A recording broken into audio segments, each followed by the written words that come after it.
The KCB Safari Rally is Kenya's premier annual motorsports event, and the 2000 edition reflected this status by attracting the biggest entry that has been seen in recent years. Over 70 cars took part, competing not only for the home-based Kenya National Rally Championship, but for a host of other rewards that made for what would be 3 days of adrenaline-filled excitement. The highlight of the entry were the 14 crews competing for the FIA African Rally Championship, representing 8 countries from across the continent. Having won round 1 in Tanzania, Jamie White from Zimbabwe was in the lead of the ARC by the narrow margin of 2 points. I've got enough experience now just to really go for some points. It's a long way to come. We've got Uganda after this, and I think when we get some points, all I have to really worry about is Emmanuel Kato. Emmanuel Kato from Uganda was lying second at the wheel of a Subaru N14, with Olivia Costa from Rwanda driving an N11 in third. In fourth was Lola Verlaque, the only entry from South Africa, who this year was at the wheel of a VW Polo S2000. I think the biggest thing is the high revving of the engine. 9,500, it's a little bit different to the 5,000 on the Subaru or the Mitsubishi, so that's the biggest thing, and it makes a lot of noise, so you think you're going fast, but in actual fact it's just making noise. It was interesting that the 2 previous cars were also taking part. The Subaru N10 would be in the hands of Anwar Pandya from Tanzania, and her Mitsubishi Evo 9 had been acquired by Kenya's own Carl Tundo. Having won the first round of the local series, Carl would be leading the Kenyan attack and was determined to win, having come second last year. If I can't do it this year in the car that I've got and the conditions out there, I'll retire. The Safari was also the first round of the 2009 KCB East African Rally Challenge, which will be won by the crew scoring the highest points in the 3 ARC rounds in Kenya, Uganda and Rwanda. The pre-event cocktail party offered a brief respite from all the hype of the Safari, but it was only a momentary occasion, as early the following morning it was all about the event itself, as all the cars and crews gathered at Kenya's most famous landmark, the Kenyatta International Conference Center.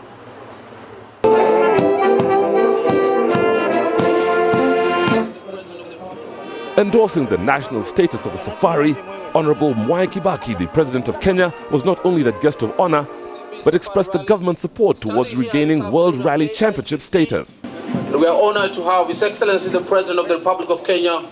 I am indeed pleased to join you all to flag off the 57th edition of the Safari Rally.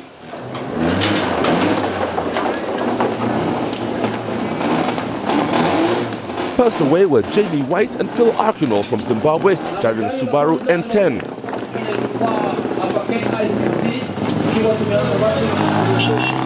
As the cars continued to leave at 1-minute intervals, thousands of Nairobi-based residents had already gathered at the nearby Uhuru Park for the first action of the event. It was a 1-kilometer sprint for the benefit of those who would not otherwise see the cars in action. Only 3 seconds separated the fastest 10 cars, and with the times making little difference to the overall results, it was all about putting on a show for the crowds.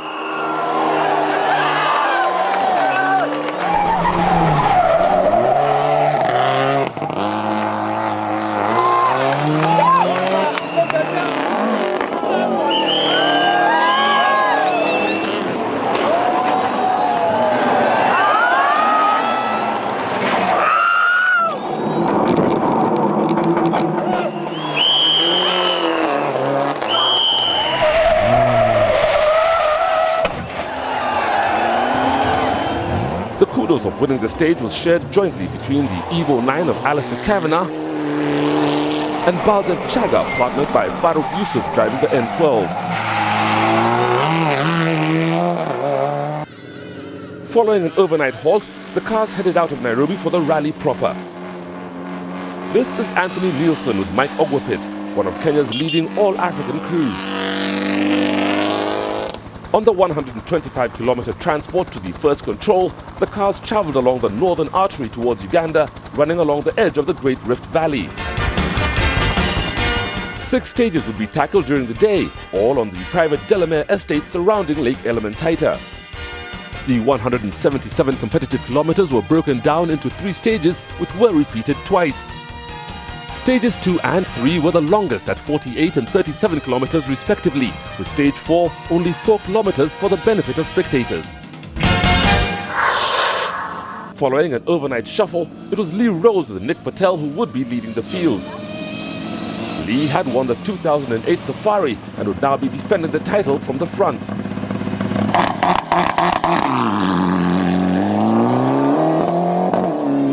During 2008, the combination of Lee Rose and the Eagle 9 had proved unbeatable, and it already looked as though this would remain the situation. They were quickest through the opening 2 stages and arrived back at service in the lead by a commanding 54 seconds. You know, I'm just trying to keep it tidy. This is the day where you just throw it all away, so I'm just keeping it on the road and keeping it clean, and I think that's the secret to here on Delamere's. Carl Tundo and Tim Jessup had inherited second place on the road through the reshuffle and set off to chase Rose.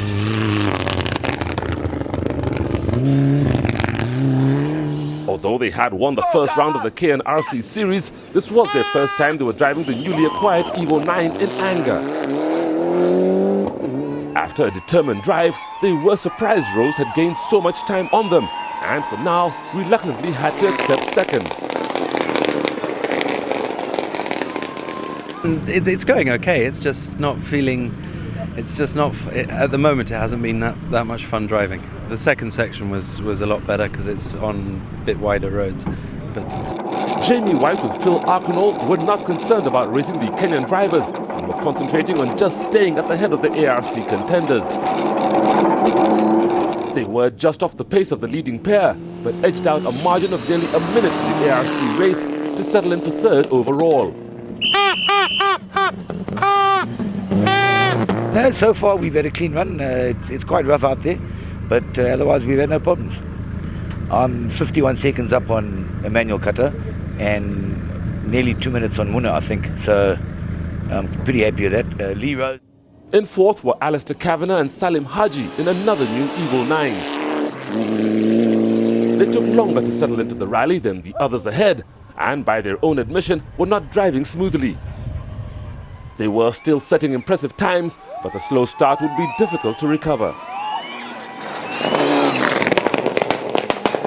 I haven't rallied these, this stage. It's very different when you've raced on the stage to when you've recce'd it, and these guys will obviously all raced it last year. Yes, good excuse anyway, and I'm sticking to it. For Emmanuel Kato and Moses Matovu, the rally started badly when they had a dramatic off that nearly put paid to their rally altogether. Then their car overheated and went into safe mode, which reduced them to a cruising speed. Although they were lying fifth, it had all been very frustrating. Unfortunately, we forgot to switch on the diffs. So, these cars without the diffs on, the car is actually undrivable. And we went over a crest, had no grip, went completely off the road onto the car's nose. It must have gone on the nose for about 50 meters.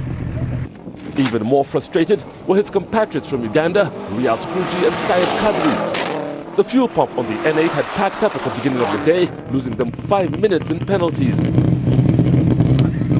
Out on the stages, they were as quick as ever. Being nearly 10 minutes behind the leaders, they were too far back to challenge for a top place and decided to retire in favor of preserving the car.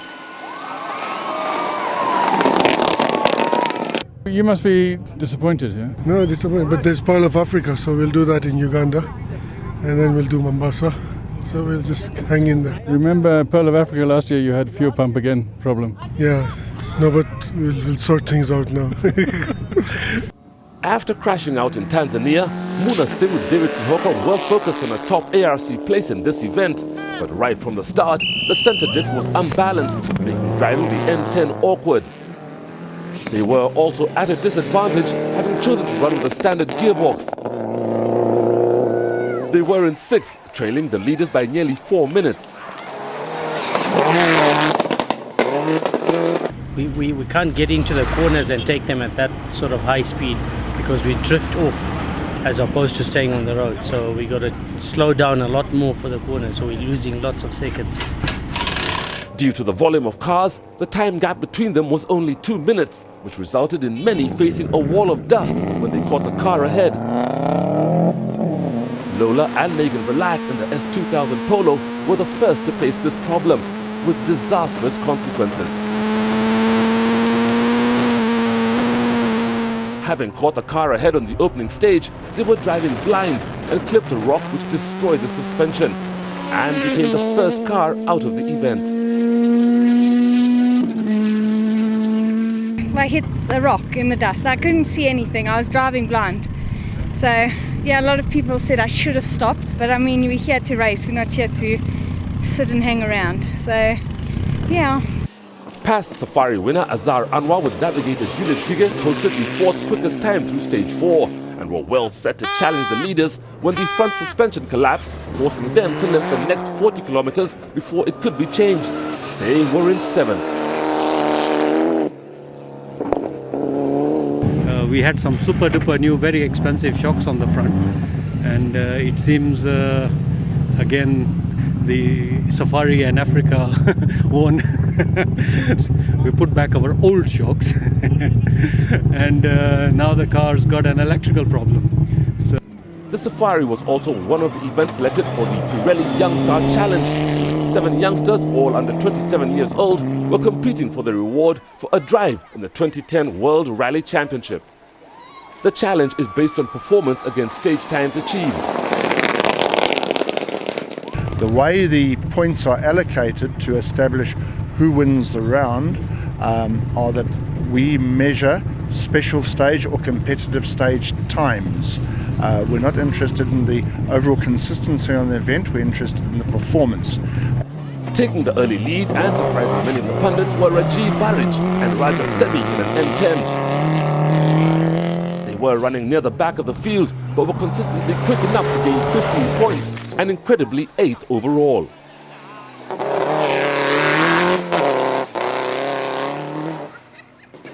At the end of the first loop of the stages, the calculations revealed that Peter Horsey and Crispin Sassoon equaled Barij on points. They would have been quicker, but the engine was down on power due to a computer setting that could not be located.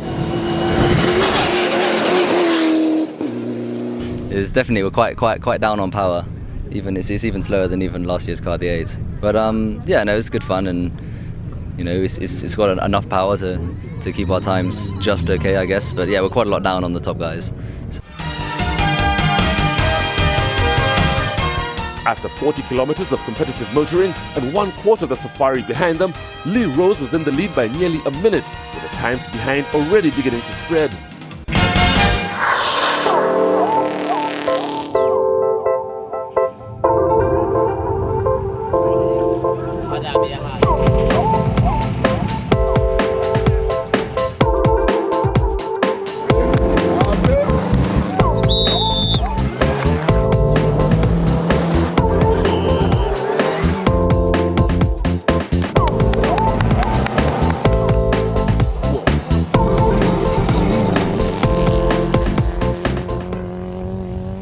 Stages 4 and 7 ran along the very edge of Lake Elementaita, offering spectators a perfect vantage point to see the cars at close quarters as they raced against the clock.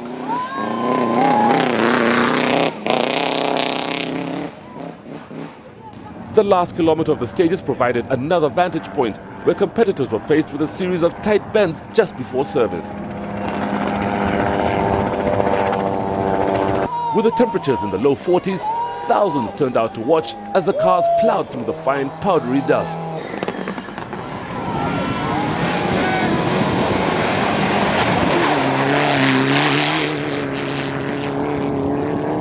Following a brief regroup to allow time for the back markers to clear the sections, Lee Rose once again led the field to face a second loop of the 3 stages.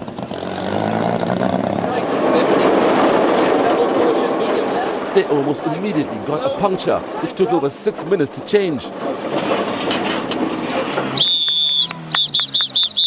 This lost them the lead on the road and pushed them down to 4th. Carl Tundo and Tim Jessup inherited the lead and settled into a rhythm to consolidate and hold it all the way to the end. Jamie White and Phil Arkinol slipped into second, but more importantly, continued to increase their lead in the ARC race. Alistair Kavanagh and Salim Haji were no longer hanging back and were quickest over stage 6 to take third place. If they continued at this pace, Jamie White's second place was under threat. Muna Singh and David Sihoka were still struggling with the centre diff, and the dust was making the clutch slip, but they were still going quick enough for 5th overall and 2nd in the ARC. Azhar Anwar and Julius Gige had to push their car out of park for May, but they soon rectified the electrical fault and were back in the race. Out on the stages, they were on the attack and moved up a place to 6th. On the first loop of the stages, Baldev Chaga and Farooq Yusuf had been unable to avoid rocks in the road, which destroyed 2 rims. The 8 minutes lost had plummeted them down to 24th. So we stopped, and I think it cut a brake pipe, and so it was on fire as well. So I had to put the fire out first, the front left wheel, change that, then change the rear, and we lost about 7 minutes doing that. So, with the car on a fresh set of wheels, they were now on a mission and set the fastest times over stages 5 and 7, and incredibly climbed 16 places to end leg 1 in 7th place.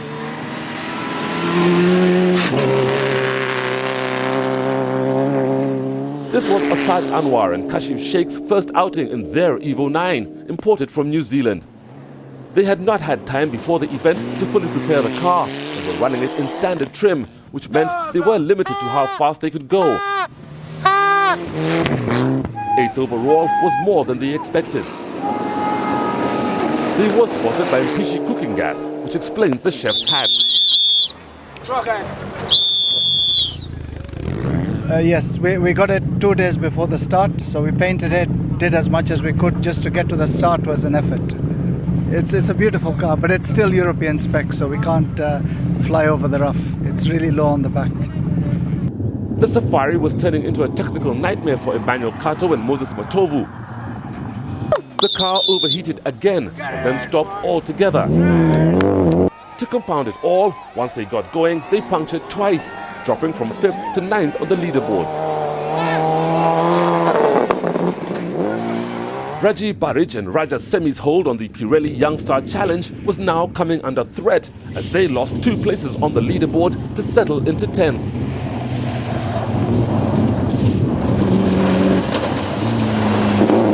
The threat was Navraj Hans from Tanzania, navigated by Kenya's most versatile navigator Frankie Tau.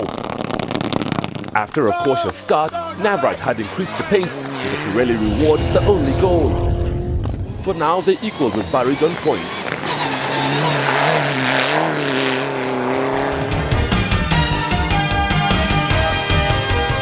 With the event at the halfway stage, Carl Tundo was in the lead by over a minute.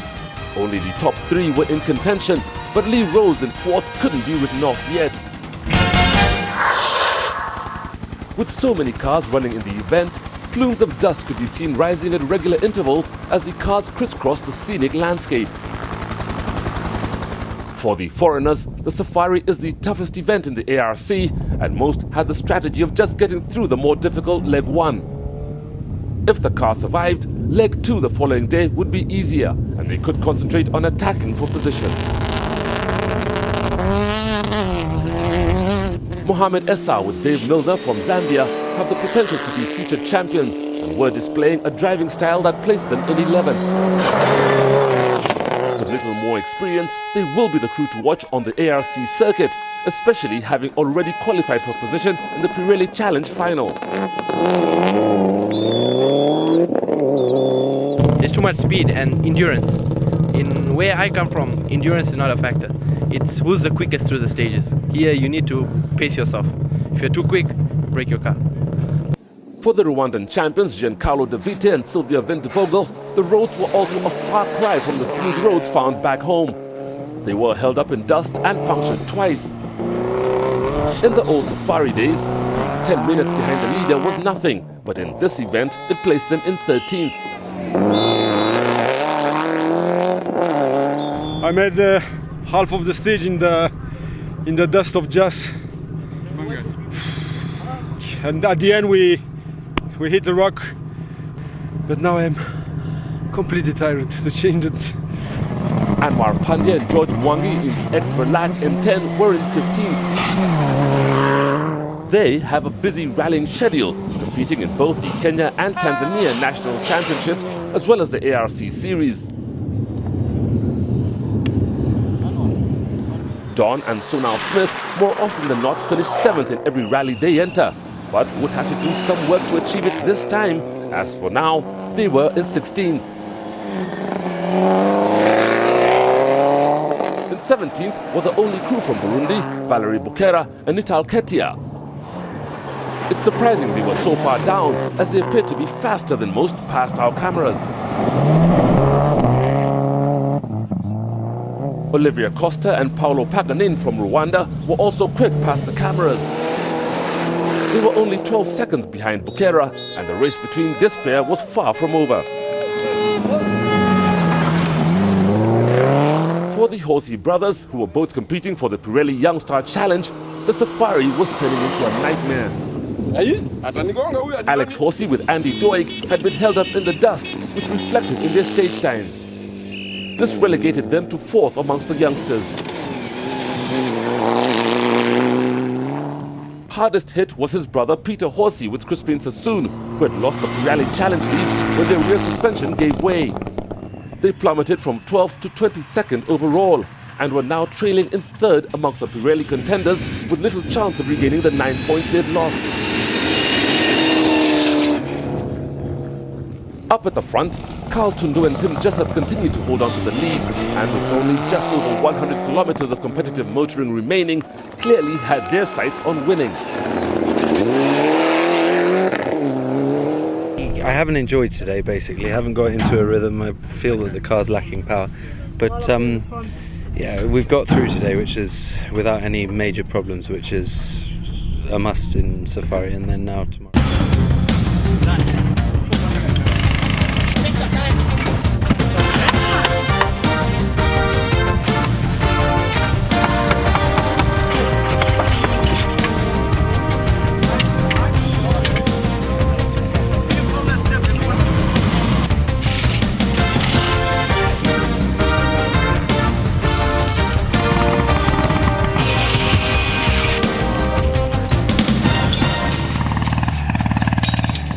Leg 1 would end back in Nairobi, and it was dusk as the cars made their way back to the capital.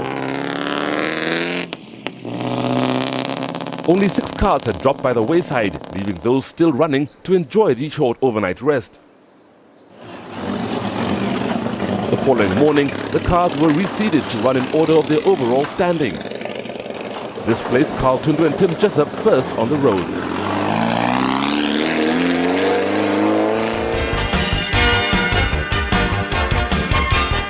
Leg 2 of the safari was once again on private land, belonging to the East African Portland Cement Company.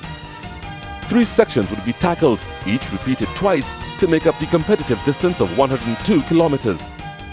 The sections were all short, only 15, 9 and 27 kilometers respectively. As Carl Tundu and Tim Jessup set off for the first stage of the day, they knew the others behind would be applying pressure. They planned to just gauge their pace and left winning the stages to others. It worked, and they comfortably got through the section sufficiently fast enough to extend their lead by a further 12 seconds. Jamie White and Phil Arkinol started the day in second, but were not tempted to chase for a win in favor of securing the top ARC place. They remained in second over the first 3 stages and even gained 8 seconds on the car behind.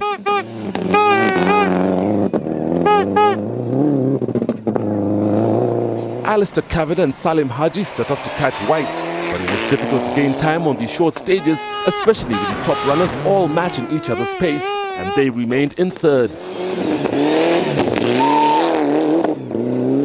Being nearly 4 minutes behind in fourth, Lee Rose and Nick Patel planned an all-out attack in the hope that if the others faltered, they could gain a podium place. They were quickest over the opening 3 stages, shaving 50 seconds off the others, but still remained in fourth.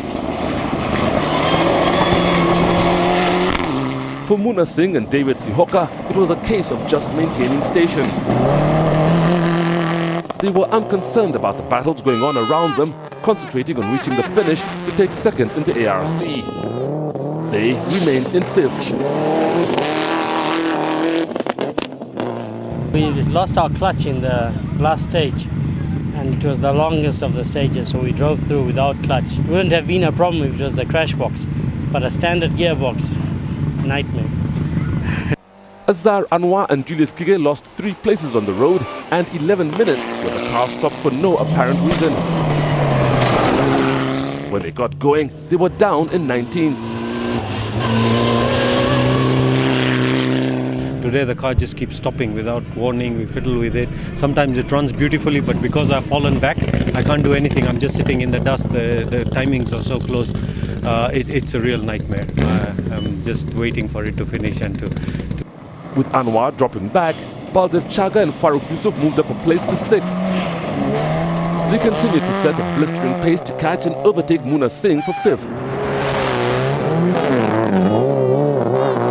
But I would have picked on him, but to pass him would have been really difficult. But that was the whole aim today: go as fast as we can, try and get as many fastest times as possible. Just for our own satisfaction, just to get back into the rhythm. Asad Anwar and Kashif Sheikh also gained a place to move them up to 7th, but had gained time on stage 10 anyway when they set the second fastest time. As if Emmanuel Kato and Moses Matovu hadn't had enough problems the previous day, the Safari still continued to be an uphill battle. The protective underpan came loose, slicing through one of the wheels. It was 6 minutes before they got going and dropped from 9th to 15th. A rock got caught in between the rim, so even we couldn't get the rim off. So we're fighting to get the wheel off. Eventually we got it off, put the spare on, but I lost 6 minutes, so we're completely out of it now. Another crew to drop down the ranks were the youngsters Rajiv Barij and Raja Seni. They continued to be the fastest of the Pirelli stars, but had punished the car in the process. They dropped from 10th to 16th when they incurred a 7-minute penalty when the repairs forced them to be late out of service. We overdid it a little bit because I thought I was losing time. I was watching the guys behind me when they were checking in and guys in front of me. So I thought I was losing lots of time, so I kind of went a bit overboard. And we broke the Z bush on the left-hand side. So we've eaten some penalties, but we're still in the rally. So yeah. By comparison, everything was going to plan for Mohammed Essa and Dave Milner. Although the engine wasn't giving them the power they needed, they climbed 3 places on the leaderboard to take 8th overall and were now 3rd in the ARC. Our car has a problem, but I'm trying hard. The engine seems to have a problem. It won't climb above 150 km an hour. And the stages are flat out, so that's a lot of time. Navraj Hans and Frank Gitao also moved up 3 places. They were concentrating on the Pirelli Challenge. Barrage was too far ahead, but if they could hang on to 2nd, they would qualify for the final in Rwanda. 9th overall and 4th in the ARC was academic. It's been a very competitive day. Very fast sections combined with rocky stages as well. So yeah, we're trying to keep it in there. And as you see, like the top boys are having problems. So we're just trying to hang in there. Rounding off the top 10 was Giancarlo Davide and Sylvia Vindevogel. After a determined drive, only 1 second separated them from 9th place, but they would not be given the opportunity to take up the challenge. In service, the car refused to restart, and by the time the problem was located, they were out of time. When I was putting the 4th, I was losing power and the car was just starting slowly. direct le power start. The retirement moved Asad Khan and Charles Kibue into 10th.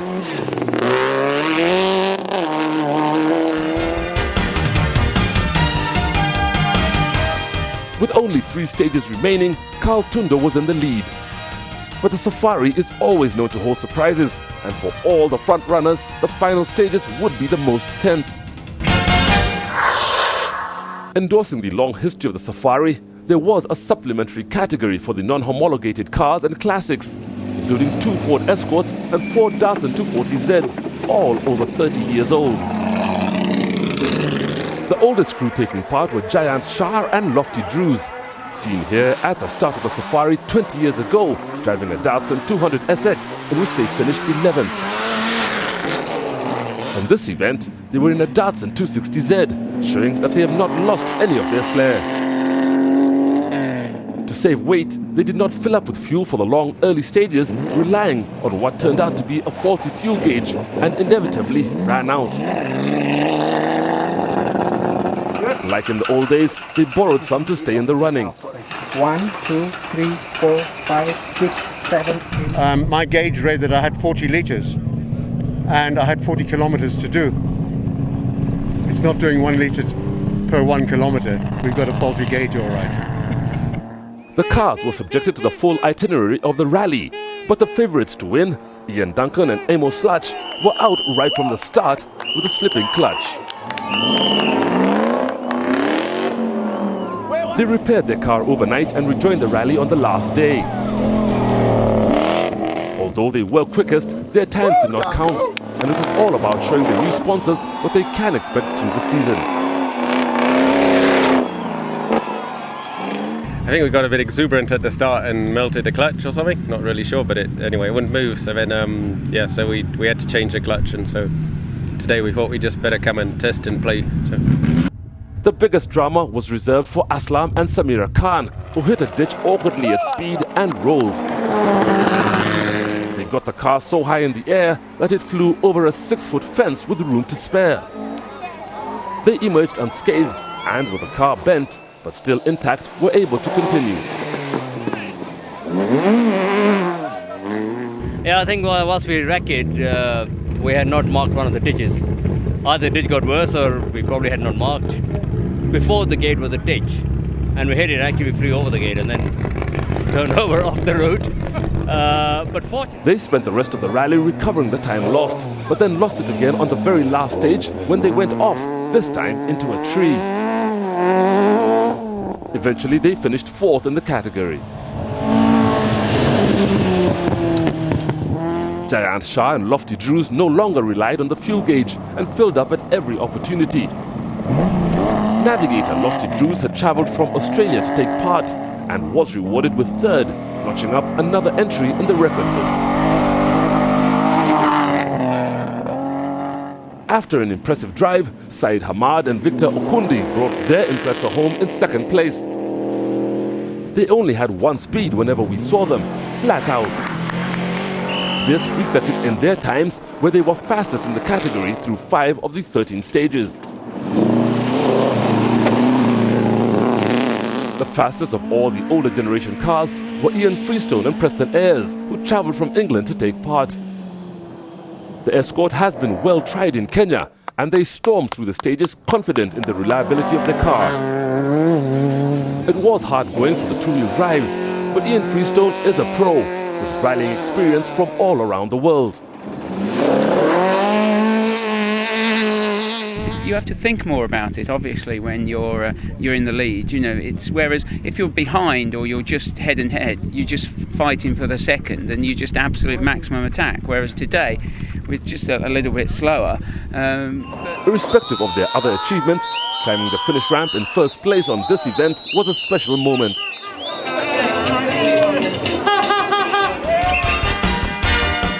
Only Syed Hamad had been in touch with Ian Freestone, with the others so far behind that they will have been checking the lateness times allowed.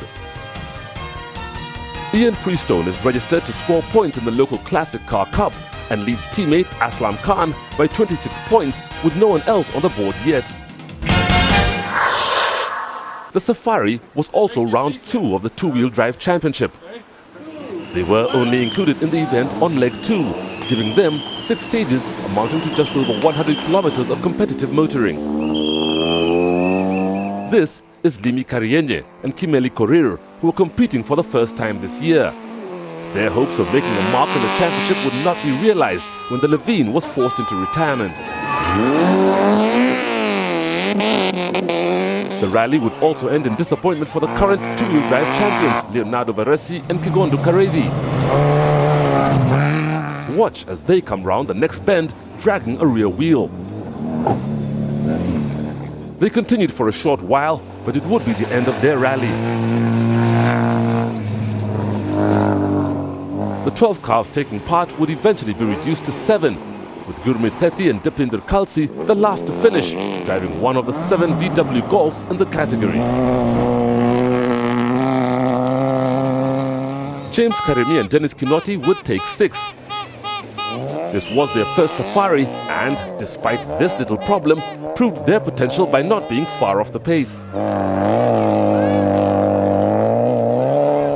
Putting in a superb performance were Jagjit Lidar and Pinal Patel, who lost at least 5 minutes when the gear shift broke and they punctured.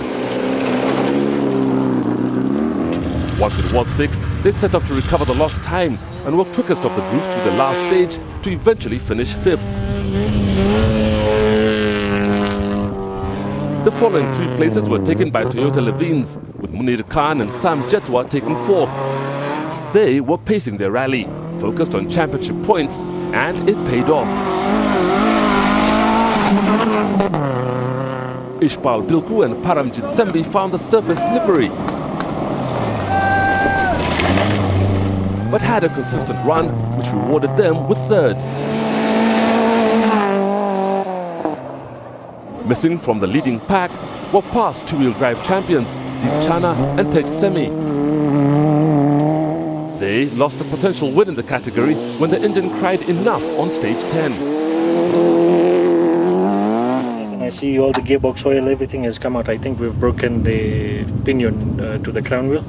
It has sheared off all the gears. Another Safari, no finish.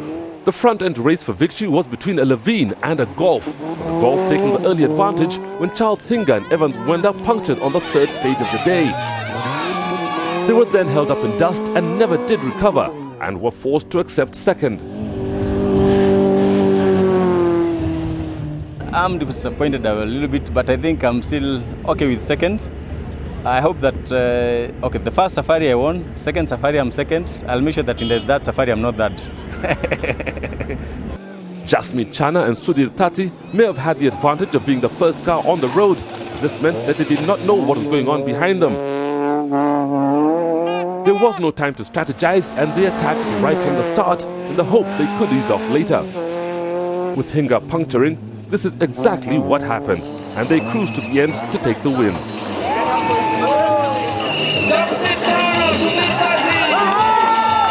Winning the Safari, an achievement for me, whether it's two-wheel drive or four-wheel drive.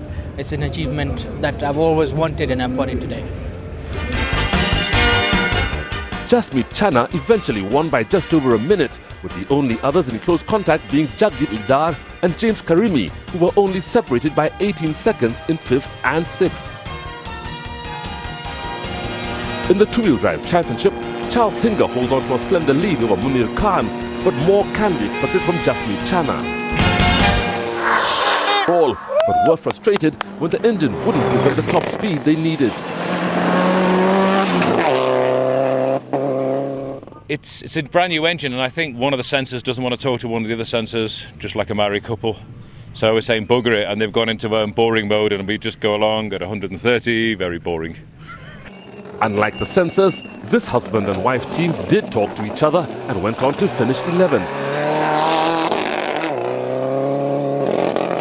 Asad Khan and Charles Kibuye would finish 15th, having lost 10th place when they suffered 3 punctures during the day.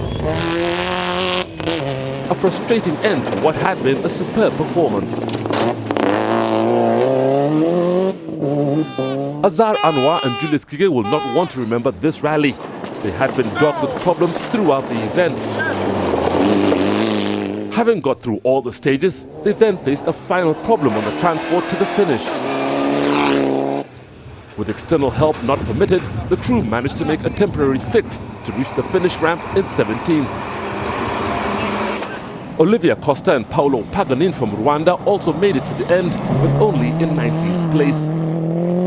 They may have notched up their first safari finish, but their hopes of a top placing in the ARC had gone by the board. When we just didn't get the pace, we didn't get the rhythm, we were off balance all throughout the day. We don't know what went wrong. It wasn't just us to blame, just the team to blame, the technical team. Jas Mangat and David Israel from Uganda would finish 21st and were the last of the 11 ARC contenders to complete the event.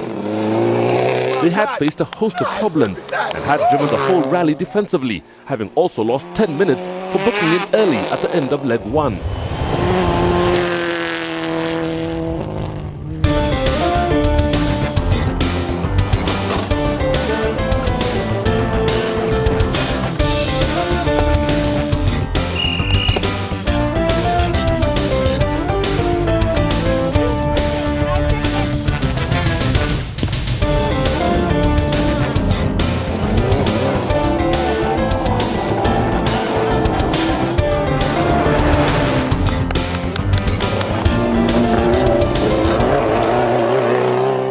With the stages taking place on the outskirts of Nairobi, thousands turned out to see the action.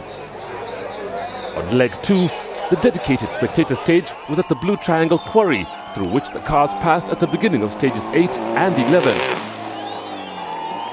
With the quarry equivalent to an amphitheater, it was a perfect setting, although for the drivers it was business as usual.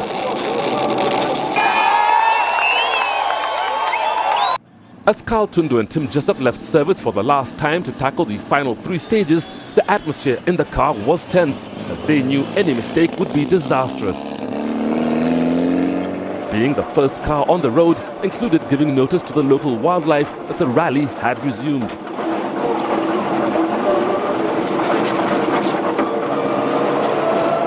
Positions amongst the leading 10 cars would change dramatically in the closing stages, with the crews giving a last push as they jostled for final positions.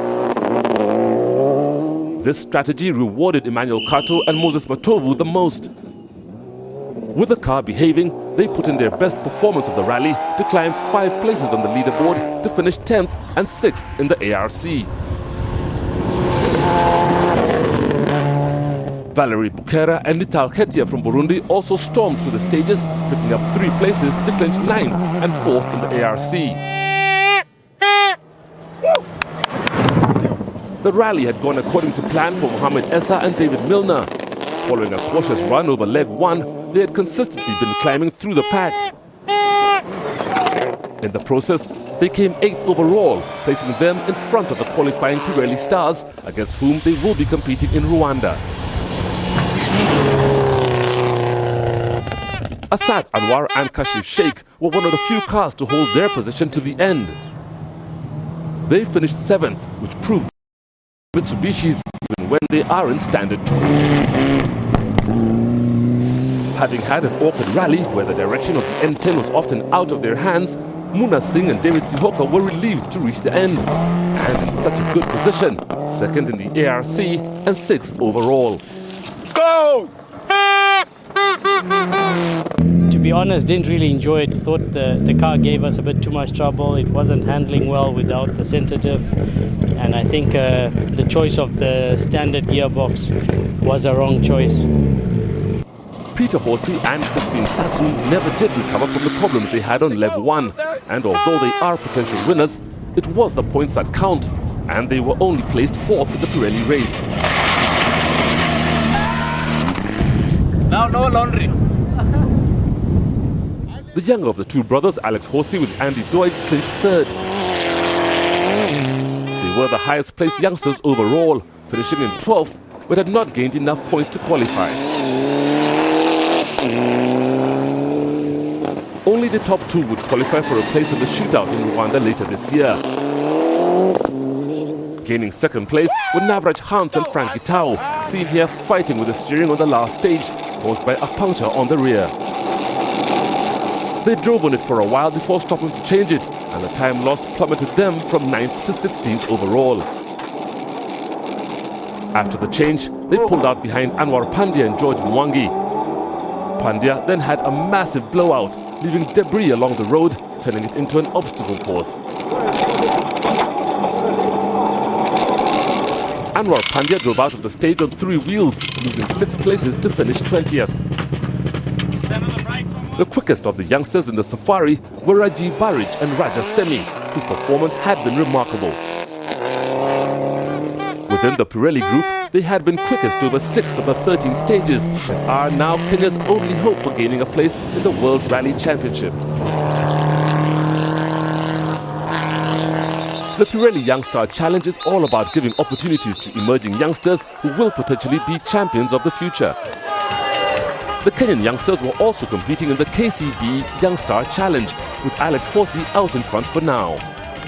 Isar Mirza was the only one not to secure points in the safari when he was forced into retirement. Up at the front of the rally, the top 5 places were only settled on the last stage. Baldev Chaga and Farooq Yusuf overtook Muna Singh for 5th. They were the stars of the rally, having clawed their way back from 24th the previous day. The crew are one of the oldest partnerships in the Kenya circuit, which goes well beyond rallying and are the epitome of what champions are made of. It would be a disastrous end to the safari for Jamie White and Phil Arkinol. They'd made the decision not to attack over the closing stages in favour of securing the ARC win. Then, on the last stage, a lapse in concentration sent them off the road, damaging the rear end. When they arrived at the final service, they dropped from 2nd to 4th, but it was academic as they still retained the ARC lead. I went in a little bit too hot and broke the back shock off on the right and came out of the stage limping, and have lost 3rd place overall, but we've still got Africa in the bag, so we came there for that, so I'm pretty happy with that. Lee Rose and Nick Patel continued to attack right to the end, even winning the final 2 stages. In retrospect, if they had not punctured on day 1, the safari would have been all theirs. As it was, they had to accept 3rd. I've had a wonderful day. It's been pretty much flat out for me everywhere. I was quite careful. I drove around the rocks, so I still had some in reserve, but not an awful lot, I must admit. Alistair Kavanagh and Salim Haji gained a place when White dropped back, but would probably have overtaken him anyway. They hoped to catch Tundo off guard from behind, and although they gained 34 seconds, it was not enough, but were more than pleased to be the runners-up. It was a pretty exciting end to a rally, I have to say, because Lee was catching me from behind, and on the first 2 stages I'd only taken a second out of Jamie, I think. So yeah, I really had to go for it, and we took a lot of risks and luckily got away with it. I think there's not one round wheel left on the car, but... Back in Nairobi, the crowds gathered in anticipation, with no knowledge of the final drama as they waited to cheer the victors into the final control. The safari belonged to Carl Tundo and Tim Jessup. They had gained the lead on stage 4 the previous day and had driven a tactical rally ever since, gauging their pace to stay ahead. The plan worked, and although the final stage was the longest they'd ever done, victory was theirs. This was Carl Tundo and Tim Jessup's 2nd safari win, but the fierce competition made it a lot sweeter this time. Actually, that last section was awful because of all the rocks and everything, and I think I almost backed off too much. But I knew I had a minute and a half to play with, and I really didn't want to mess it up. It would have been my fault if I'd broken something. Wouldn't you say this is your biggest win of your career? Yeah, definitely. It's fantastic. The final times revealed that Tundo had won by just over a minute, and that the top 4 were all within 3 minutes. 31 cars eventually finished, with 5 foreigners making it into the top 10. The Pirelli youngsters also finished within 3 minutes of each other, albeit outside the top 10. All the finishers had achieved individual goals, and none more so than Ben Mushemi in 24th. All the finishers scored points towards the KCB East African Rally Challenge, with Jamie White and Muna Singh expected to continue the fight in the next round in Uganda.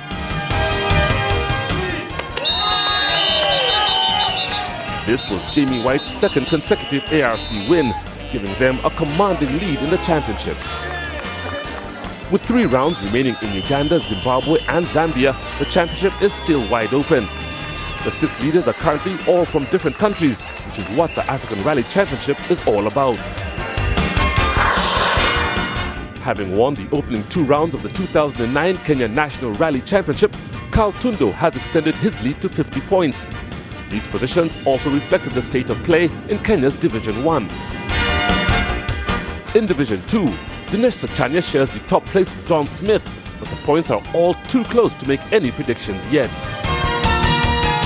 Ben Mushemi and Alex Horsey are equal on points at the head of Division 3. With 6 rounds of the season remaining, it promises to be an interesting battle.